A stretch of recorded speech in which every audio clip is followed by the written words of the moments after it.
Amrit noni pain oil, ನೋವಿಗೆ ವಿರಾಮ, ದೇಹಕ್ಕೆ ಆರಾಮ. ಬರೀ ಹೆಂಡತಿಯಾಗಿದ್ದಿದ್ದಿಲ್ಲ, ಹೆಂಗೆ ಅವ್ರು ಝೀರೋ ಇದರಿಂದನೂ ಇವತ್ತುವರೆಗೂ ಜೊತೆಗಿದ್ಕೊಂಡೇ ಬಂದಿದ್ದಾರೆ. ಹೆಂಗೆ ಬಿಡ್ತಾರೆ, ಇವಾಗ ಬಿಡ್ತಾರೆ ಅಂತ ನಾವು ಹೆಂಗೆ ಅಂದ್ಕೊಳ್ಳೋಣ, ಚಾನ್ಸೇ ಇಲ್ಲ. ಸೊ ಅದು ನಿಜವಾದ ಒಂದು ಸಪೋರ್ಟ್, ನಿಜವಾದ ಇದು. ನೀವು ಬ್ಯೂಟಿ ಎಲ್ಲ ಬೇಕು, ಅವ್ರಿಗೇನು ಕಡಿಮೆ ಆಗಿದ್ದಾರೆ ಬ್ಯೂಟಿಗೆ, ಅವರು ಚೆನ್ನಾಗಿದ್ದಾರೆ, ಸೂಪರಾಗಿದ್ದಾರೆ ಅಲ್ವಾ, ಸ್ಟ್ರಾಂಗ್ ಇದೆ. ಅವರು ಮನಸ್ಸು ಮಾಡಿದರೆ ಅವರು ಏನು ಬೇಕಾದ್ರೂ ಮಾಡ್ಬೋದಲ್ಲ, ಯಾರ್ದು ಮರ್ಯಾದೆ ಹೋಗ್ತದೆ ಅಲ್ವಾ. ಈ ಕಡೆ ದರ್ಶನ್ ಅವರ ಅಭಿಮಾನಿಗಳು ಸಹ ಅಂದರೆ ಅವರ ಸೆಲೆಬ್ರಿಟೀಸ್ ಏನಿದ್ದಾರೆ ಅವರು ಸಹ ವಿಜಯಲಕ್ಷ್ಮಿ ಅವರ ಪರನೇ ನಿಂತಿರೋದು ಹೊರತಾಗಿ ಪವಿತ್ರ ಅವರ ಪರ ಯಾರು ನಿಂತಿಲ್ಲ ಅಂತ ನಮ್ಮ ಗಮನಕ್ಕಿರುವಂಥದ್ದು. ಹೌದು, ಅದೊಂದು ಮಾತ್ರ ನನಗೆ ಖುಷಿ ಆಯಿತು ಫ್ಯಾನ್ಸ್ಗಳ ಬಗ್ಗೆ. ಯಾವತ್ತೂ ಅವ್ರು ವಿಜಯಲಕ್ಷ್ಮಿ ಅವ್ರನ್ನ ಅಕ್ಕ ಅತ್ತಿಗೆ ಅಂದ್ಕೊಂಡೇ ಅವ್ರಿಗೂ ಸಪೋರ್ಟ್ ಮಾಡಿಕೊಂಡೇ ಇದ್ದಾರೆ. ಯಾವತ್ತೂ ಇದನ್ನೇನು ಯಾವತ್ತೂ ಸಪೋರ್ಟ್ ಮಾಡಿಲ್ಲ. ನಂಗೆ ಅದೊಂದು ಮಾತ್ರ ಫ್ಯಾನ್ಸ್ಗಳ ಬಗ್ಗೆ ತುಂಬ ಖುಷಿ ಇದೆ. ಮೇಡಮ್, ಒಂದು ಈಗ ಇಂಡಿವಿಜುವಲ್ ಆಗಿ ನಿಮ್ಮ ಅಭಿಪ್ರಾಯ ಹೇಳೋದಾದರೆ, ದರ್ಶನ್ ಅವರು ಈ ಕಡೆ ಅರೆಸ್ಟ್ ಆಗಿರೋವಂಥದ್ದು, ಈ ಕಡೆ ಮತ್ತೊಂದು ಕಡೆ ಅವರ ಅಭಿಮಾನಿಗಳು ಏನಿದ್ದಾರೆ, ಕೈದಿ ನಂಬರ್ ಏನಿದೆ 6106 ಅದನ್ನು ಟ್ರೆಂಡ್ ಮಾಡ್ತಿರೋವಂಥದ್ದು, ಈಗ ಹುಟ್ಟಿರೋ ಮಗುಗೆಲ್ಲ ಅದನ್ನು ಒಂದು ಫೋಟೋ ಶೂಟ್ ಮಾಡ್ತಾರಲ್ವ, ಸೆಲೆಬ್ರೇಟ್ ಮಾಡ್ತಾರೆ. ಈ ರೀತಿ ಕೈದಿ ನಂಬರ್ನ ಹುಟ್ಟಿರೋ ಮಗುಗೆ ಫೋಟೋ ಶೂಟ್ ಮಾಡುವಂಥದ್ದು ನಿಮಗೆ ಎಷ್ಟು ಸರಿ ಅನಿಸುತ್ತೆ? ಸರಿ ಅನ್ನೋದಕ್ಕಿಂತ ಇವಾಗ ಹೆಂಗೆ ಟ್ರೆಂಡಿಂಗಲ್ಲಿ ಇದ್ದೀವಿ, ನಾವು ಏನೂ ಮಾಡೋಕ್ಕಾಗೋದಿಲ್ಲ. ಇವತ್ತು ಯಾವುದೋ ಒಂದು ಚಿಕ್ಕ ಮಗು ಏನೋ ಒಂದು ತುಂಬ ಮೆಚ್ಯೂರ್ಡಾಗಿ ಮಾತಾಡ್ಬಿಡುತ್ತೆ ಅಂದ್ರೇ ನಾವು ಅದನ್ನೇ ಟ್ರೆಂಡಿಂಗ್ ಮಾಡ್ತೀವಿ, ಬಿಡೋದಿಲ್ಲ. ಇನ್ನು ದರ್ಶನ್ ಅಂತ ವ್ಯಕ್ತಿಗೆ ಏನೇ ಆದ್ರೂ ಪ್ಲಸ್ ಆಗ್ತಾ ಹೋಗುತ್ತೆ. ತುಂಬ ದೊಡ್ಡ ಸ್ಥಾನದಲ್ಲಿದ್ದರು ಅವರು, ತುಂಬ ದೊಡ್ಡ ಸ್ಥಾನದಲ್ಲಿದ್ದರು. ಬಾಕ್ಸ್ ಆಫೀಸ್ ಸುಲ್ತಾನ್ ಅಂತ ಸುಮ್ಮನೆನೂ ಹೇಳ್ತಿರ್ಲಿಲ್ಲ. ಸೊ ಆ ಸ್ಥಾನದಲ್ಲಿ ಇರೋವಾಗ ಅಲ್ಲೊಂಚೂರು ಏನೇ ಒಂದು ಪ್ಲಸ್ಸು ಮೈನಸ್ಸು ನಡೆದ್ರೂ ಅದು ಟ್ರೆಂಡ್ ಆಗೋದು ಕಾಮನು. ಆದರೆ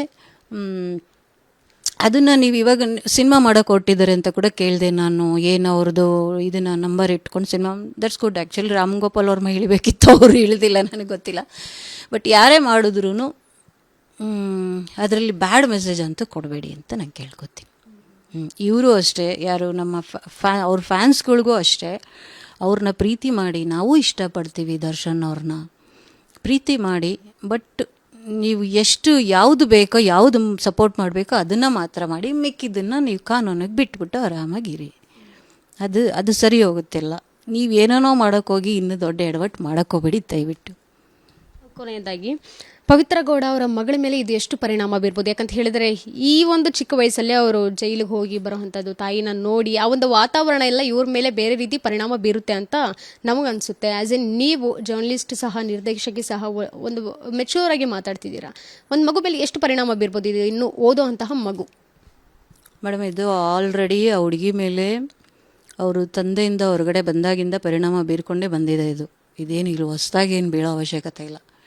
ಆ್ಯಸ್ ಎ ಸಿಂಗಲ್ ಪೇರೆಂಟು ಆ ಹುಡುಗಿ ನ್ಯಾಯ ಕೊಟ್ಟಿರ್ಬೋದು ಮಗಳಿಗೆ, ನಾನು ಅದ್ರ ಬಗ್ಗೆ ಹೇಳಲ್ಲ. ಯಾಕಂದರೆ ಏನು ಬಿಟ್ಬಿಟ್ಟು ಬಂದಿಲ್ಲ, ಮಗಳನ್ನು ಜೊತೇಲಿ ಇಟ್ಕೊಂಡೆ ಪಾಪ ಅದು ಸಾಕೊಂಡೇ ಬಂದಿದೆ ಏನೇ ಆಗಲಿ. ಆದರೆ ಅವತ್ತಿಂದನೇ ಅದ್ರ ಮೇಲೆ ಪರಿಣಾಮ ಬಿದ್ದಿದೆ. ಅದಾದ ಮೇಲೆ ದರ್ಶನ್ ಜೊತೆ ಅವ್ರಿಗೆ ಫೋಟೋಗಳು ಬಂದು ಅವ್ರ ಬಗ್ಗೆ ಮಾತುಕತೆಗಳು ನಡೆದಾಗಿಂದನೂ ಕಂಟಿನ್ಯೂಸ್ ಆಗಿರುತ್ತೆ. ಈಗ ಅದೊಂದು ಸ್ಕೂಲ್ಗೆ ಹೋಗುತ್ತೆ, ಒಂದು ಏನೋ ಒಂದು ಪ್ರೋಗ್ರಾಮ್ಗೆ ಹೋಗುತ್ತೆ, ಎಲ್ಲ ಟೈಮಲ್ಲೂ ಹಚ್ಚೋಡ್ದಂಗೆ ಇದ್ದದ್ದು ಫೇಸು. ನಾವು ಸಲಹಿದ ಕೈಗಳು ನಮ್ಮ ನೋವಿಗೆ ಸ್ಪಂದಿಸಿದಾಗ ಆಗುವ ಸಂತೋಷ. ಅಮೃತ್ ನೋನಿ ಪೇನ್ ಆಯಿಲ್, ನೋವಿಗೆ ವಿರಾಮ, ದೇಹಕ್ಕೆ ಆರಾಮ ಅಲ್ವಾ. ಫೀಲ್ ನನಗೆ ಆವಾಗ ಪವಿತ್ರ ನೋಡ್ದಂಗೆ ಆಗುತ್ತೆ, ಇವಾಗ ನೋಡಿದ್ರೆ ಹುಡುಗಿನ. ಸೊ ಆಟೋಮೆಟಿಕ್ಕಾಗಿ ಆ ಹುಡುಗಿ ಮೇಲೆ ಯಾವಾಗಿಂದನೇ ಪರಿಣಾಮ ಬೀರ್ಕೊಂಡು ಬಂದಿದೆ. ಇನ್ನು ಜೈಲು ಅಂತಂದಾಗ ಗೊತ್ತಿಲ್ಲ ಅಮ್ಮನಿಗೆ ಯಾವ ಥರ ಒಂಥರ ಪ್ರೌಡ್ ಫೀಲ್ ಆಗ್ತಿದೆಯೋ ಆ ಥರ ಫೀಲ್ ಆದರೂ ಆಯಿತು, ಹೇಳೋಕ್ಕಾಗಲ್ಲ.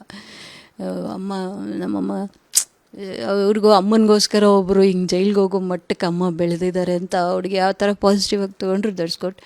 ಇಲ್ಲ ಅಂದರೆ ಪಾಪ ಅದಕ್ಕೆ ಅವಾಗಿಂದನೂ ಆ ಫೀಲ್ ಇದ್ದೇ ಇರುತ್ತೆ. ಆ ಹುಡುಗಿ ಹೆಂಗೆ ತೊಗೊಳುತ್ತೆ ಅದ್ರ ಮೇಲೆ ಡಿಪೆಂಡ್ ಆಗುತ್ತೆ. ಅನುಕ್ಷಣದ ಸುದ್ದಿಗಳಿಗಾಗಿ ವಿಸ್ತಾರ ನ್ಯೂಸ್ ಯೂಟ್ಯೂಬ್ ಚಾನೆಲ್ ಸಬ್ಸ್ಕ್ರೈಬ್ ಮಾಡಿ. ಹೊಸ ಸುದ್ದಿಗಳ ನೋಟಿಫಿಕೇಶನ್ಗಾಗಿ ಬೆಲ್ ಐಕಾನ್ ಕ್ಲಿಕ್ ಮಾಡಿ.